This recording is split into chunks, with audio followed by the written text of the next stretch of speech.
पुनः भगवान वासुदेव प्रेत के बारे में बताते हैं कि जो व्यक्ति स्वप्न में प्रेत दर्शन, भाषण, चेष्टा और पीड़ा आदि को देखकर भी श्राद्ध आदि के द्वारा उनकी मुक्ति का उपाय नहीं करता, वह प्रेतों के द्वारा दिए गए शाप से संलिप्त होता है। ऐसा व्यक्ति जन्म जन्मांतर तक निसंतान, पशुहीन, दरिद्र, रोगी, जीविका के साधन से रहित और निम्न कुल में उत्पन्न होता है, ऐसा वे प्रेत कहते हैं। और पुनः यमलोक जाकर पाप कर्मों का भोग द्वारा नाश हो जाने के अनंतर अपने समय से प्रेतत्व की मुक्ति को प्राप्त कर लेते हैं अथवा प्रेत योनि से मुक्त हो जाते हैं। गरुड़ ने कहा पुनः, प्रभु, यदि किसी प्रेत का नाम और गोत्र न ज्ञात हो, उसके विषय में विश्वास न हो रहा हो और ज्योतिषी पीड़ा को प्रेतजन्य कहते हो, कभी भी मनुष्य को प्रेत स्वप्न में न दिखाई दे, उसकी कोई चेष्टा भी न होती हो, तो उस समय मनुष्य को क्या करना चाहिए, उस उपाय को मुझे बताएं। तब भगवान ने कहा, गरुड़, पृथ्वी के देवता ब्राह्मण जो कुछ भी कहते हैं, उस वचन को हृदय से सत्य समझकर भक्ति भाव पूर्वक पितृभक्ति निष्ठ होकर पुरस्चरण पूर्वक नारायण बलि करें। जप, होम तथा दान से देह शोधन करना चाहे, उससे समस्त विघ्न नष्ट हो जाते हैं। यदि वह प्राणी भूत प्रेत पिशाच अथवा अन्य किसी से पीड़ित होता है, तो उसको अपने पितरों के लिए नारायण बलि करनी चाहिए। ऐसा कर वह सभी प्रकार की पीड़ाओं से मुक्त हो जाता है। वह मेरा सत्य वचन है। अतः सभी प्रयत्नों से पितृपरायण होना चाहिए। 9वें या 10वें वर्ष अपने पितरों के निमित्त प्राणी को 10,000 गायत्री मंत्रों का जप करके दशांश होम करना चाहिए। नारायण बलि करके व्रतोत्सर्ग आदि क्रियाएं करनी चाहिए। ऐसा करने से मनुष्य सभी प्रकार के उपद्रवों से रहित हो जाता है, समस्त सुखों का उपभोग करता है तथा उत्तम लोक को प्राप्त करता है और उसे जाति प्राधान्य प्राप्त होता है।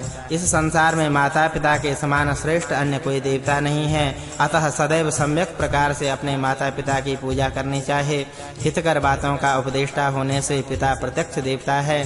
संसार में जो अन्य देवता है वे शरीरधारी नहीं है कि पितृमातृ समम लोके नास्ति अन्यत् दैवतं परम तस्मात् सर्व प्रयत्नेन पूजयेत् पितरौ सदा। पिता नाम उपदेष्टा है प्रत्यक्षम दैवतं पिता, अन्याया देवता लोके न देह प्रभवो हितः। प्राणियों का शरीर ही स्वर्ग एवं मोक्ष का एकमात्र साधन है। ऐसा शरीर जिसके द्वारा प्राप्त हुआ है, उससे बढ़कर पूज्य कौन है।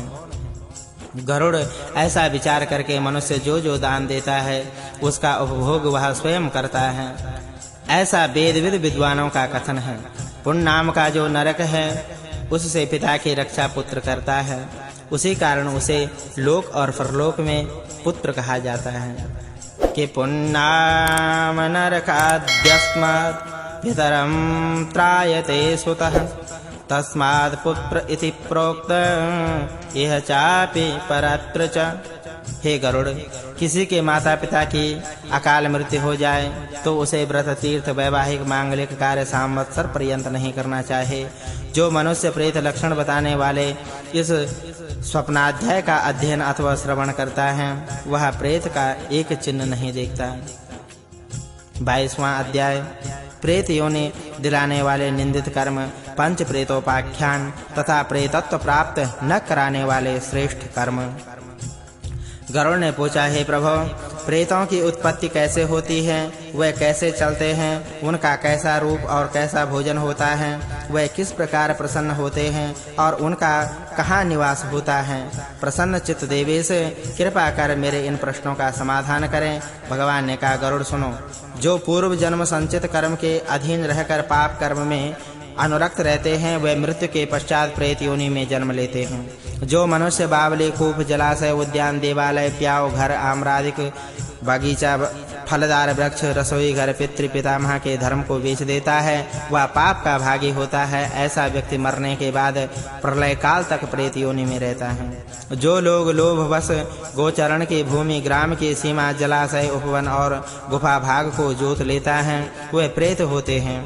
पापियों की मृत्यु चंडाल तथा संदर्श, ब्राह्मण, साप, विद्युत, निपात, अग्नि, दंत प्रहार तथा पशु के आक्रमण से होती हैं। जो लोग फांसी लगाने से, विष द्वारा और शस्त्र से मरते हैं, जो आत्मघाती हैं, जिनकी विसूचिका आदि रोगों से मृत्यु होती है, जो क्षयादिक महारोग, पापजन्य रोग और चोर डकैतों के द्वारा मारे मारे जाते हैं, जिनका मरने पर संस्कार नहीं हुआ, विहित आचरण से रहित हैं, वृत्सोत्सर्गादि से रहित और मासिक पिंडदान जिनका लुप्त हो गया है, जिस मरे हुए प्राणी के लिए तृण, काष्ठ, हविष्य तथा अग्नि शूद्र लाता है, पर्वतों अथवा दीवालों के ढहने से जिनकी मृत्यु होती है, निंदित दोषों से जिसकी मृत्यु होती है, जिनकी मृत्यु भूमि में नहीं होती, जिनकी मृत्यु अंतरिक्ष में होती है, जो भगवान विष्णु का स्मरण नहीं करते हैं, जिनकी मृत्यु सूतक और स्वानादिक निकृष्ट योनियों के संसर्ग में होती है, वे प्रेत योनि में जाते हैं।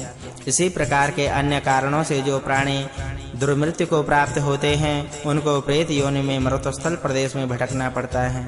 गरुड़: जो व्यक्ति निर्दोष माता, बहन, पत्नी, पुत्र, वधू तथा कन्या का परित्याग करता है, वह निश्चित ही प्रेत होता है।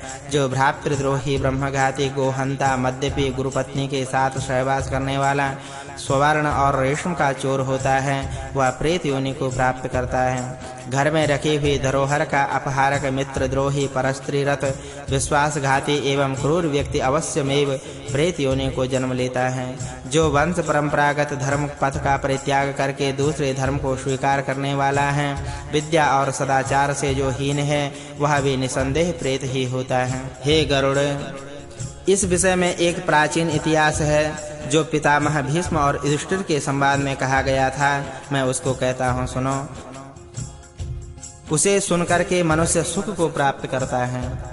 युधिष्ठिर ने कहा कि पितामह भीष्म, प्राणी किस कर्म के फल से प्रेत होता है, उसकी कैसे और किस उपाय से मुक्ति होती है, इस बात को आप मुझे बताने की कृपा करें, जिसको सुन करके मैं पुनः भ्रमित न हो सकूं।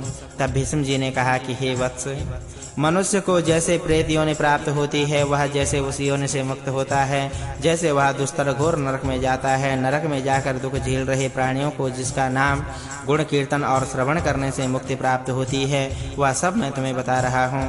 पुत्र, ऐसा सुना जाता है कि प्राचीन काल में एक ख्याति लब्ध संतप्त नामक ब्राह्मण, सुब्रत तपस्वी ब्राह्मण वन में रहता था। दयावान, योग युक्त, स्वाध्यायरत अग्निहोत्री उस श्रेष्ठ ब्राह्मण का समय सदैव याज्ञादिक धार्मिक कृत्यों में बीतता था। परलोक का भय उसे बहुत था। अतः ब्रह्मचर्य, सत्य, शौच का पालन करते हुए और निर्मल चित्त होकर वह तपस्या में संलग्न रहता था। श्रद्धा पूर्वक गुरु के उपदेश, अतिथि पूजन तथा आत्म तत्व के चिंतन में अनुरक्त वह तपस्वी ब्राह्मण सांसारिक द्वंद्वों से रहित था। इस संसार को जीतने की इच्छा से योगाभ्यास में सदैव अपने को वह समर्पित रखता था।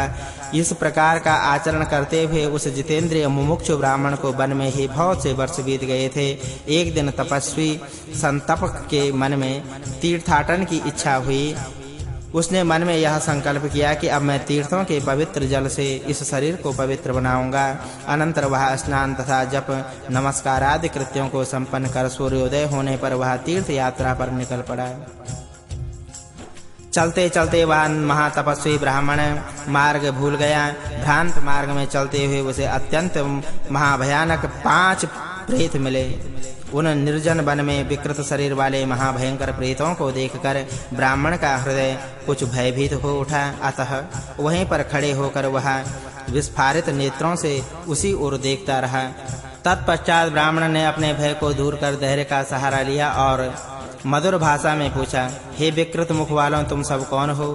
कैसा पाप कर्म तुम लोगों ने किया जिसके फलस्वरूप तुम्हें यह विकृति प्राप्त हुई है? तुम सब कहां जाने का निश्चय कर रहे हो?